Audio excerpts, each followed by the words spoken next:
رزق کی وسعت کے لیے استغفار پڑھا کرو. استغفر اللہ الذی لا الہ الا هو الحی القیوم واتوب الیہ. اور ایک اور بھی میرے آقا نے عمل بتلایا ہے. ایک صحابی نے آ کے کہا کہ حضور مجھے اس قدر غربت اور فقر نے گھیر لیا ہے،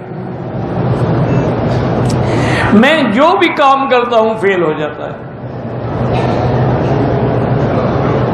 تو حضور نے فرمایا ایسا کرو کہ جب تم دکان میں داخل ہو اور دروازہ کھولو تو وہاں کہا کرو السلام علیکم والصلاۃ والسلام علی رسول اللہ صلی اللہ علیہ وسلم قل هو اللہ احد اللہ الصمد لم یلد ولم یولد ولم یکن له کفوا احد. یہ ایک دفعہ پڑھ لیا کرو. گھر میں جاؤ، دکان میں جاؤ، جب بند ہو، جب پہلی دفعہ داخل ہو تو یہ پڑھ. صحابی فرماتے ہیں کہ میں نے جب عمل کیا چند دن گزرے کہ میں تو اپنے علاقے کا سب سے بڑا امیر کبیر بن گیا. میں مٹی میں بھی ہاتھ ڈالتا تھا وہ بھی سونا ہو جاتی تھی. پر یہ ہے مشکل کہ آدمی قرآن حدیث کے وظیفے نہیں پڑھتا.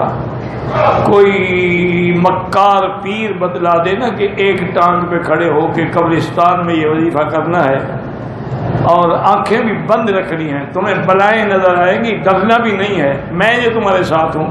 کسی کو کھڑا کر دو، بلائیں اس کو ویسے بھی نظر آئیں گی.